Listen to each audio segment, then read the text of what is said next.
Hello, my name is Cody. Welcome to the Unifying Field podcast, where we journey beyond the black and white into the vast spectrum of human experience. Here we explore the great question of why we are here, seeking wisdom in all traditions and unity in our diversity. My mission is to bridge worlds, uniting hearts and minds through conversation, curiosity, and the shared wonder of existence. So take a deep breath in through your nose. Open your mind and join me as we step into the infinite together. Have you ever been to a movie theater and watched the movie so good that it felt like you were a part of it? Or if books are more your thing, have you ever read a book so good that you felt like one of the characters in the story? The same idea can be applied to dreams. Dreams are often made up of things that are so silly that you would never believe it when you were awake. Yet it felt so real while you were in it. When the movie finished and you walked out of the theater, we put the book down. And when you woke up from your dream, you knew it wasn't real. And you left the fantasy world when you stopped engaging with the story. You went on about your day, back into reality. Right. For most people, that is absolutely right. And life will continue on in that way until death. But for some of us, we began a journey of waking up. That maybe was our doing, or maybe it was forced upon us. Forced is a little strong. About encouraged to wake up by life. Either way, what we thought of as reality began to crack into many pieces, while enabling us to peer through the illusion, even if momentarily.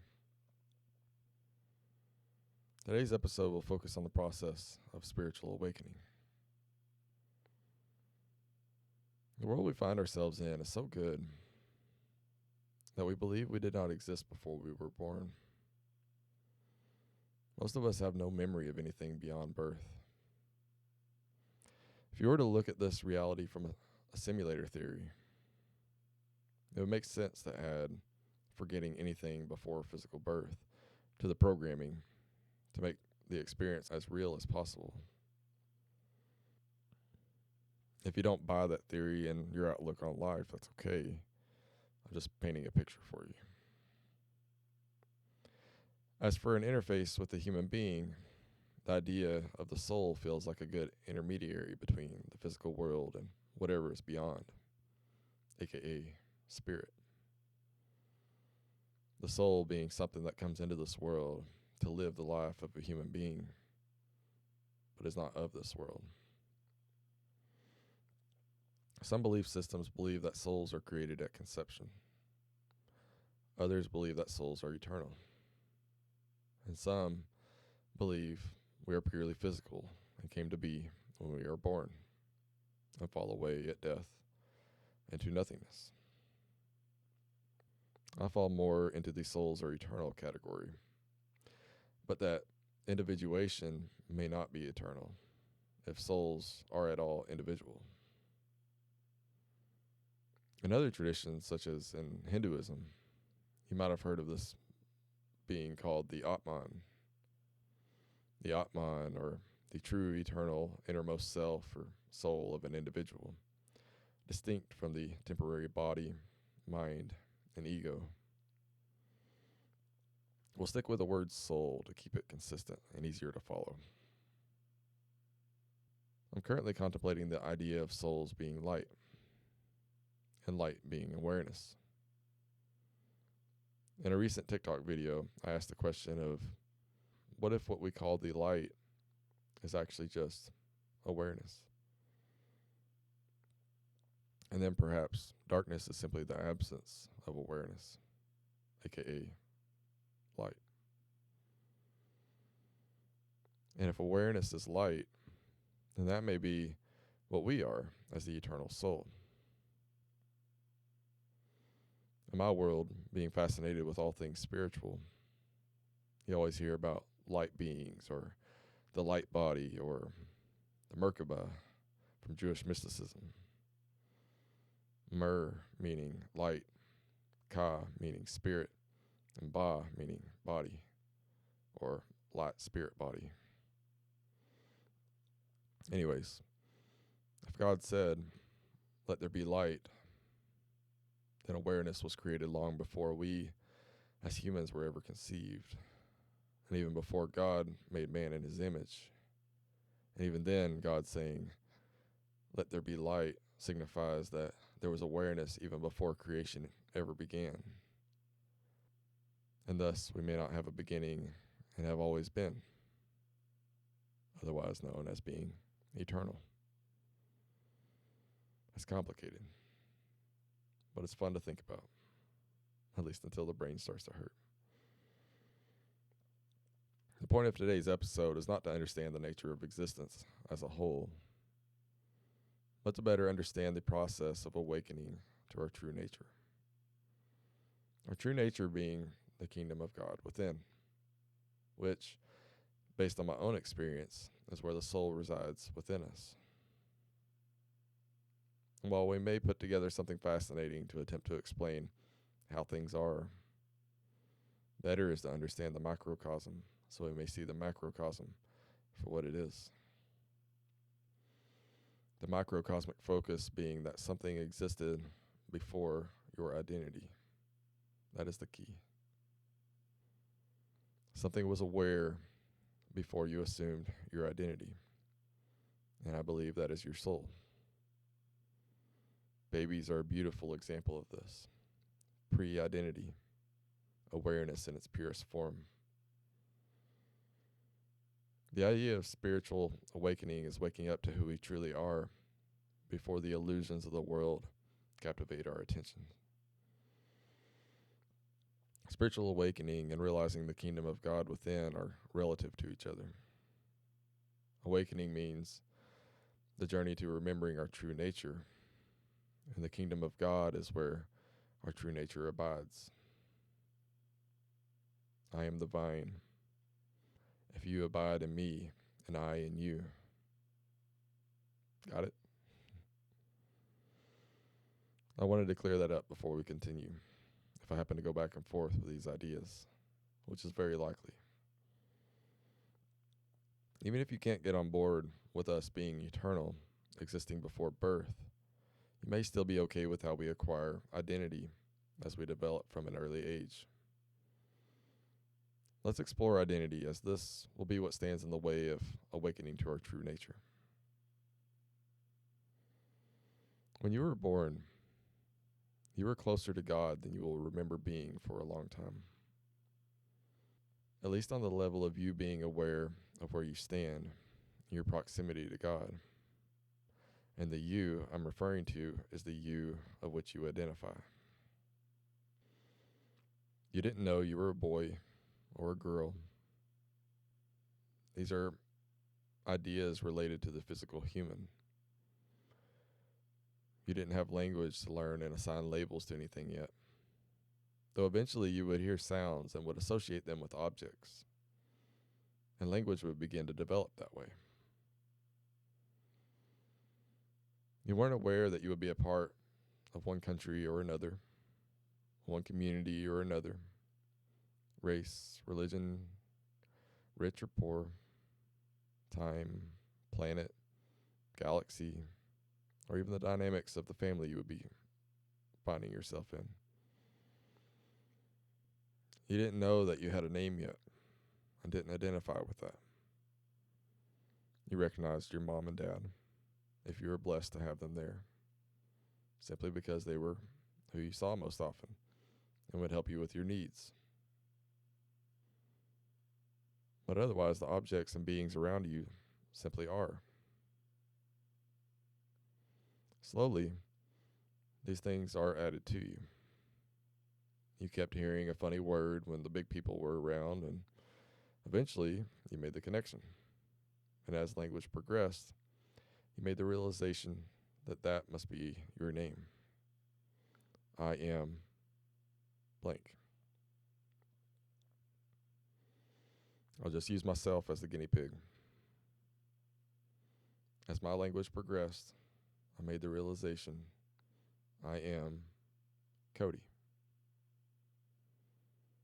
If you also noticed, I am started becoming attached to things. As I started exploring my environment, I interacted with it and started to learn preferences.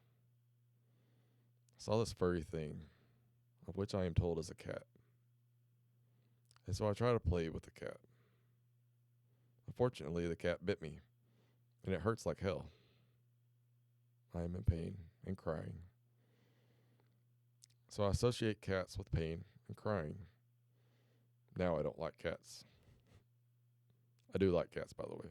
This is just an example. Yum, pizza. I love pizza. This pizza tastes so amazing. Ooh, Brussels sprouts. Ugh. Do you get the picture I'm trying to create? This is how we build an identity, and we lose ourselves into the illusion of the world. Whereas before, we had no clue we were separate from what was before birth. We may not even know we are separate from everything we see in this world as well. But now we are fully indoctrinated into the illusion and may operate within it. We often hear of young people trying to find themselves, and they go off and figure out who they are. Finding yourself is building your ego.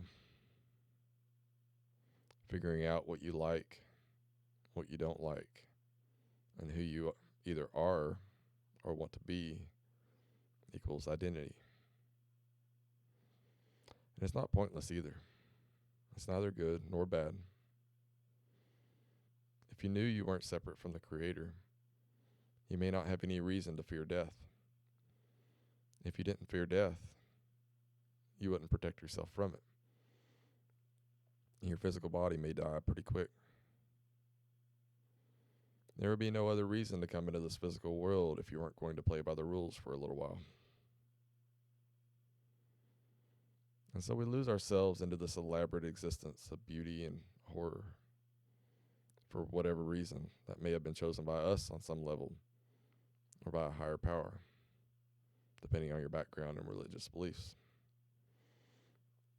And if a part of you is triggered by me saying that we may have chosen to come here on some level, that part of you that got triggered is not the you I'm speaking of.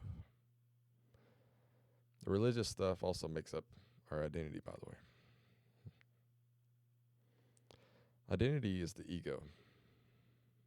The word ego in Greek means I or me. And the world is full of egos operating within it, each believing they are separate from each other, and even more so, separate from God. Even deeper, separate from the kingdom of God or the kingdom of heaven. This is neither good nor bad. As I said before, it simply is. It is part of the nature of coming here to earth. Unfortunately, for every identity attribute we acquire, there is also created the possibility of adding barriers between us and others based on religion, race, status, and so on. And so, as you may have noticed, a bit of division occurs throughout the world in everything you can possibly conceive of. This division is the product of fear and insecurity, and is a product of the ego's true nature, survival. Division is not a part of our true nature. And this is a major thing I want to wake people up to with this podcast. But the ego's illusion of separateness is powerful. Much of our lives will likely be submerged deep in the illusion. The drama of it all just sucks you in. It is extremely seductive, and few can resist the temptation of its pull. Sex, money, power, and so on. Some have resisted, of course. Jesus and many others. All great beings who have worked to help us resist that temptation and wake us up. But it seems to be that we must get sucked into the illusion before we can awaken to our true nature, at least within the boundaries of the physical existence on earth. And here we find ourselves in the identity we and the world has created for us. We dream of being happy one day, but most of the time we are miserable. We have good moments, sometimes, and we live for those times. Experiences, can't get enough of them. That's when I'm most happy.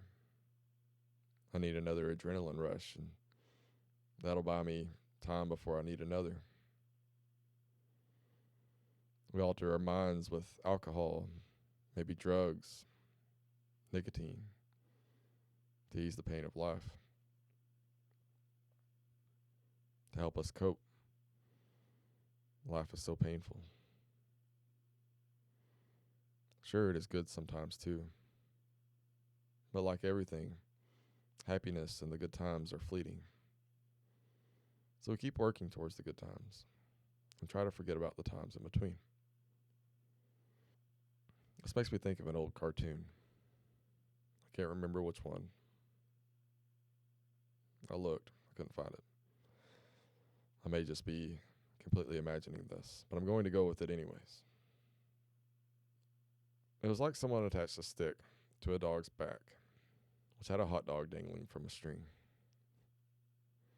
placing the hot dog just out of reach of the dog's mouth. The dog otherwise didn't want to move, but with a tasty hot dog in front of its face, it wanted the hot dog. However, since the hot dog was attached to the dog, it futilely chased after the hot dog, and thus could never catch it. This is the ego's chase for happiness.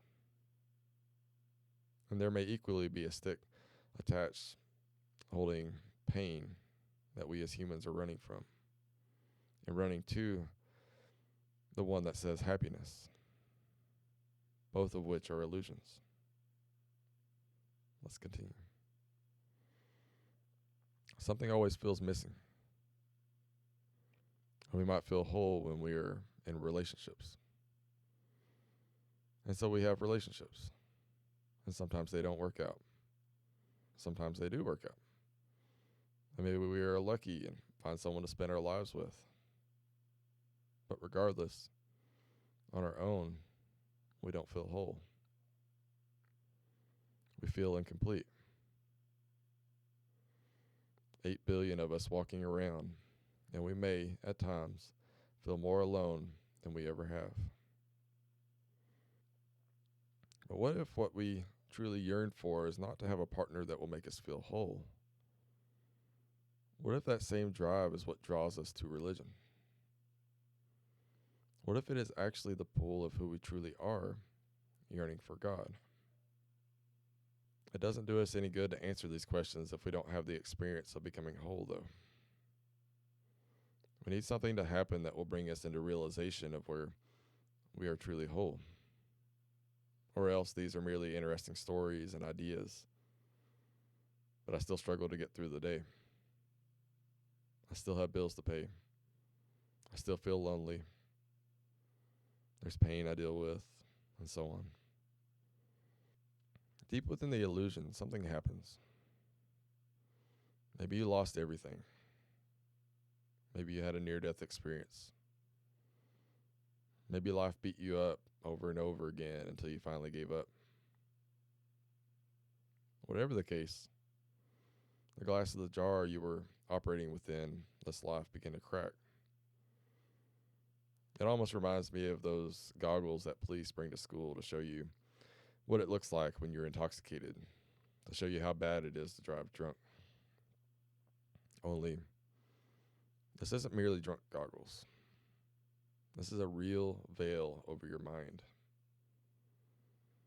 And whatever happened that cracked your veil, of which you used to view the world through, enticed you to peek through. And you could begin to start seeing glimpses of something different on the other side of the jar. Wait, different isn't the right word. Something familiar. You see, waking up isn't gaining anything.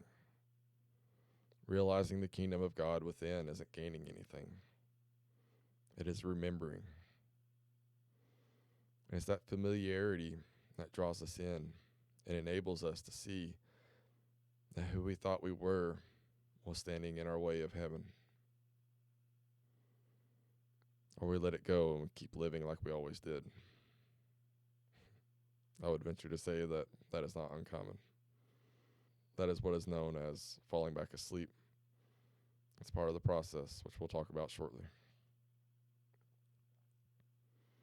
But life has a way of getting us to do what it wants, or God, or however you choose to look at it. And this is the struggle with the idea of free will. Because unless your will is God's will, also known as living in alignment, it's going to be a struggle. Jesus, in response to what was coming with the crucifixion, he said, "Father, if it is your will, take this cup from me. Nevertheless, not my will, but yours be done." That was Luke 22:42. I like to think of God as a river.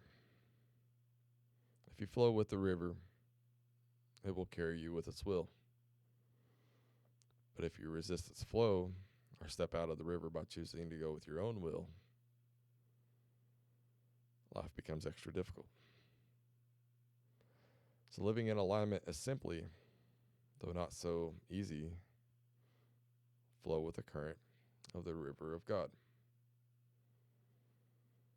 We'll go more in depth on that in the next episode. The point is simply that it may not be you are wanting to wake up, but that you are forced to wake up. And in waking up and remembering why you actually came here, which means God's will for this life and not your identity's will, you may get to work on whatever your purpose is for coming here. However, it is not straightforward. And waking up isn't even an instant thing. That is why it's called awakening and not awake. It's a process that may take many, many years.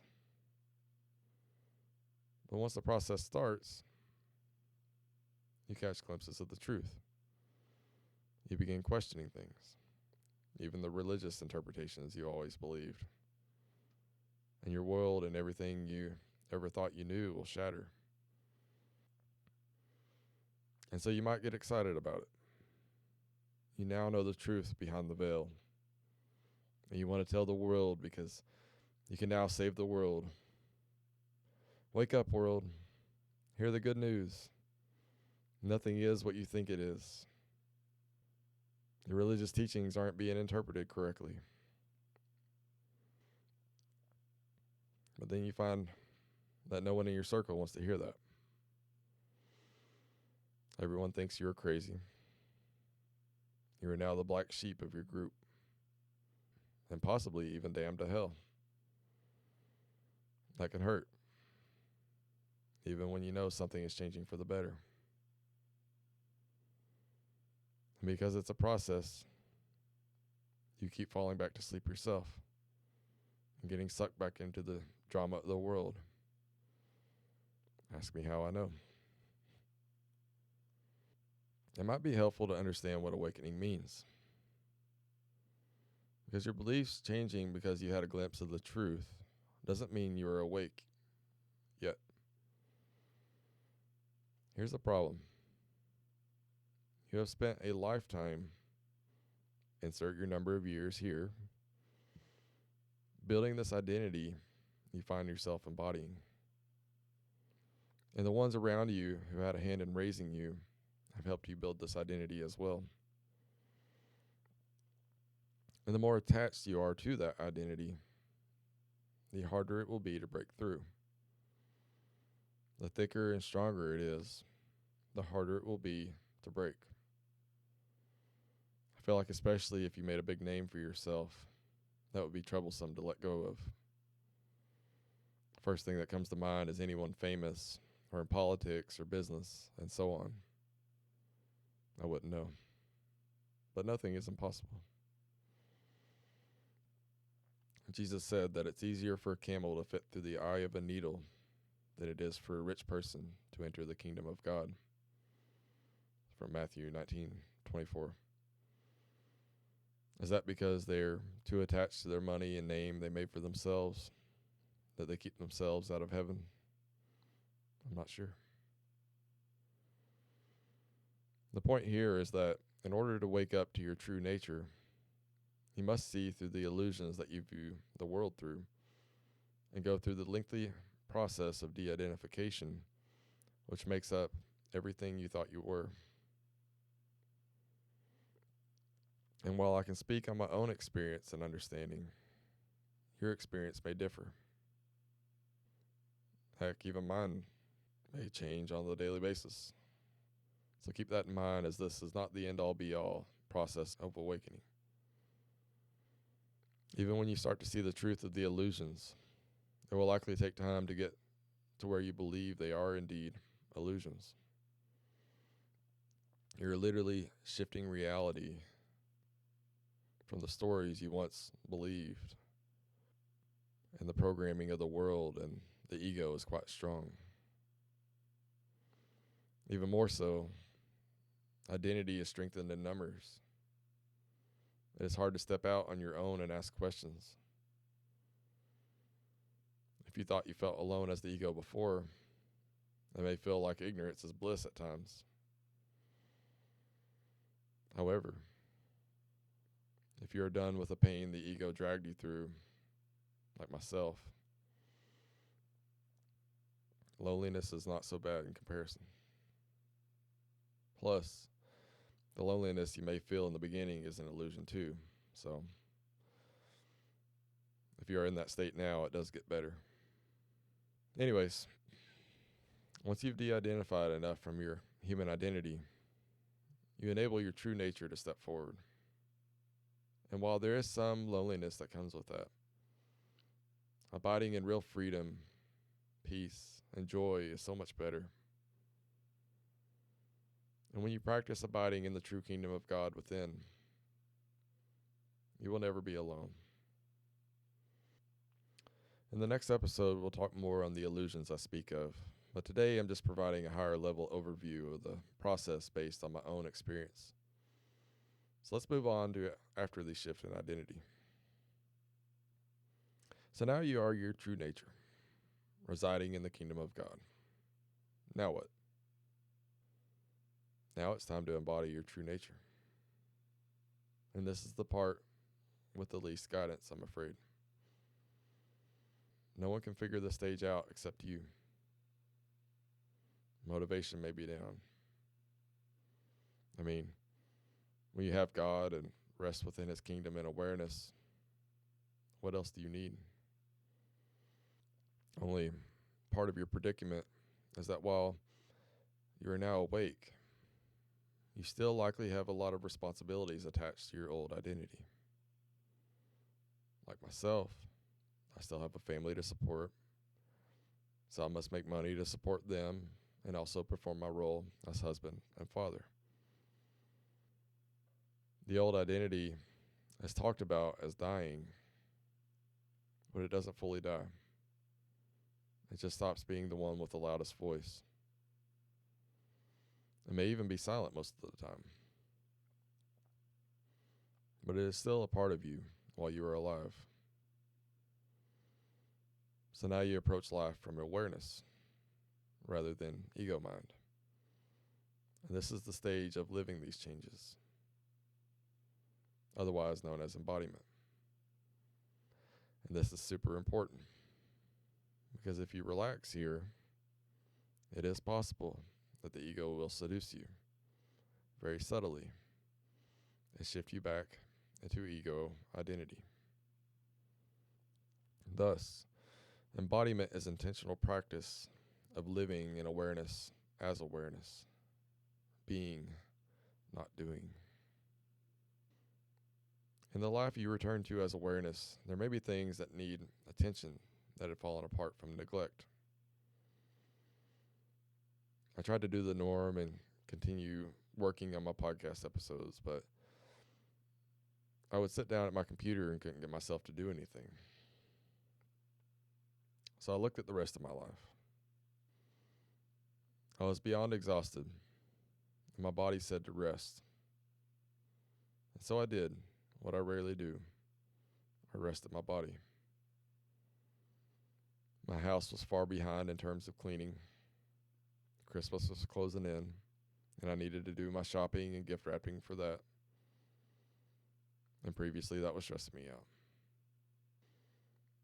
I realized that a lot of the initial work was to simply figure out what I was neglecting and tend to it, applying awareness to what was crying for attention in my life. If something was trying to pull my attention away from the present moment, let's deal with it. Don't sweep it under the rug. Let's bring it into the light. And this wasn't just in cleaning. It was also my family life. My dogs.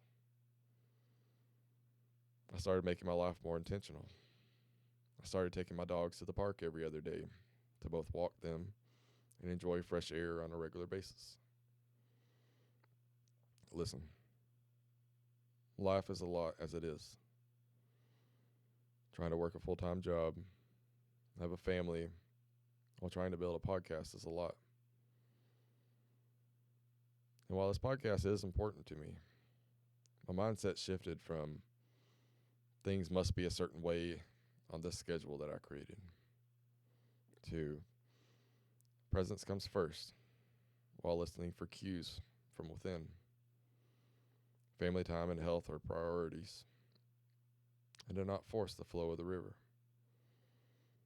Things will get done as they are ready to get done. And while this may seem obvious, it's so easy to get lost in our projects that we forget about what really matters. Your projects matter too. I'm not saying they don't.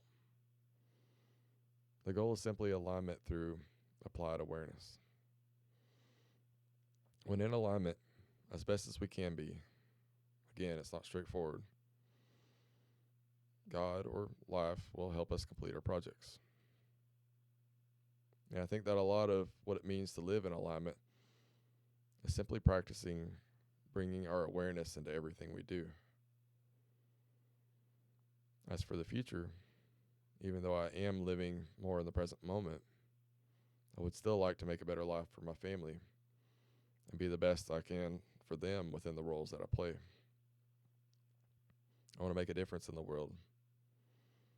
What good is it to wake up if you aren't going to be a light for others on their own journey? Trying to figure out how to align our lives to the will of God is up to each of us. And being quieter, we may hear guidance better. And also, now that you can see your ego clearly, you may also notice that you can see through the ego of others.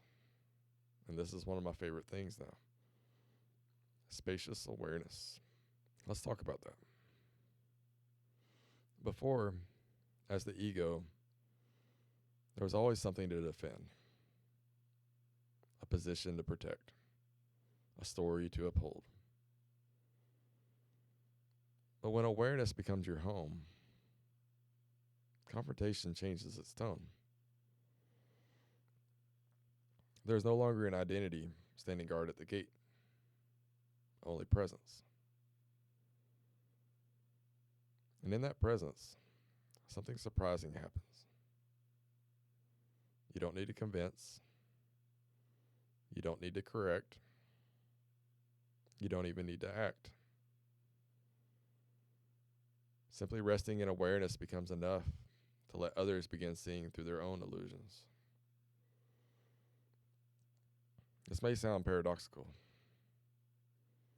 but awareness is closer to that baby state I spoke of earlier, the time before identity hardened into something solid, before there was a me separate from a you.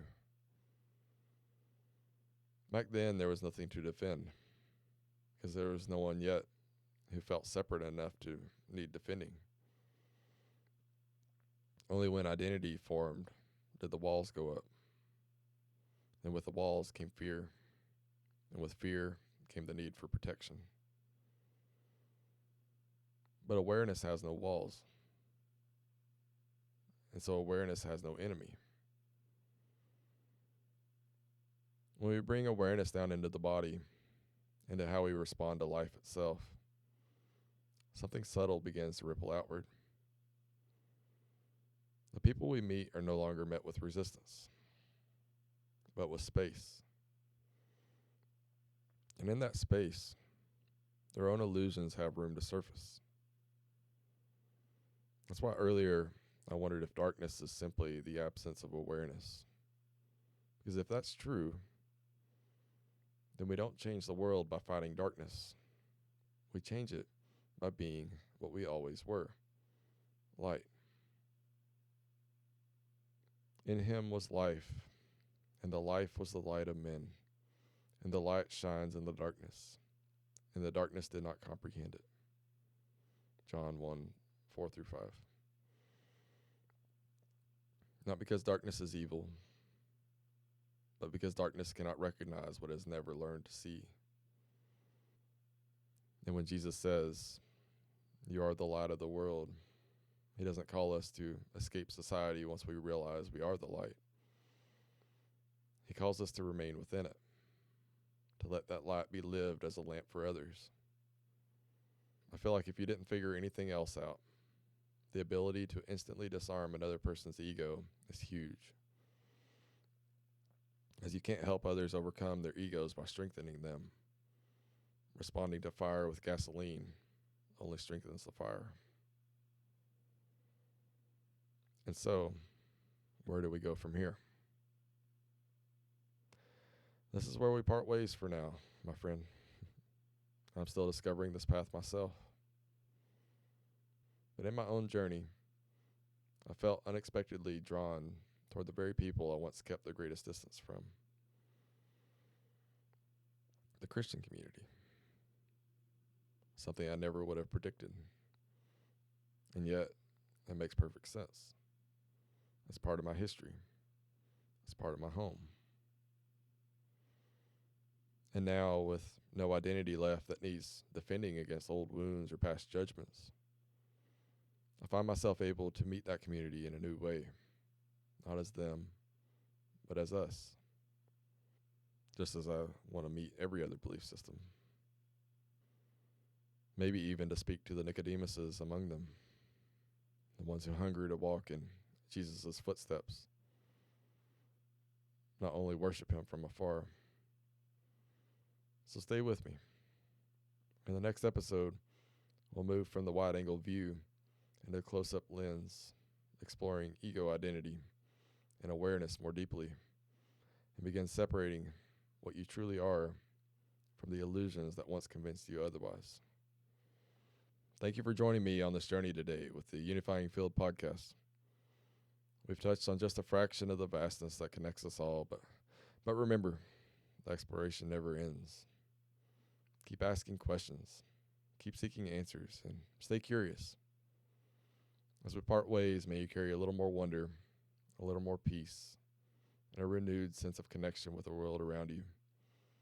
Until next time, take a deep breath, question everything, and remember, the infinite is always within reach. Please like and subscribe and share with anyone you think may enjoy this type of content.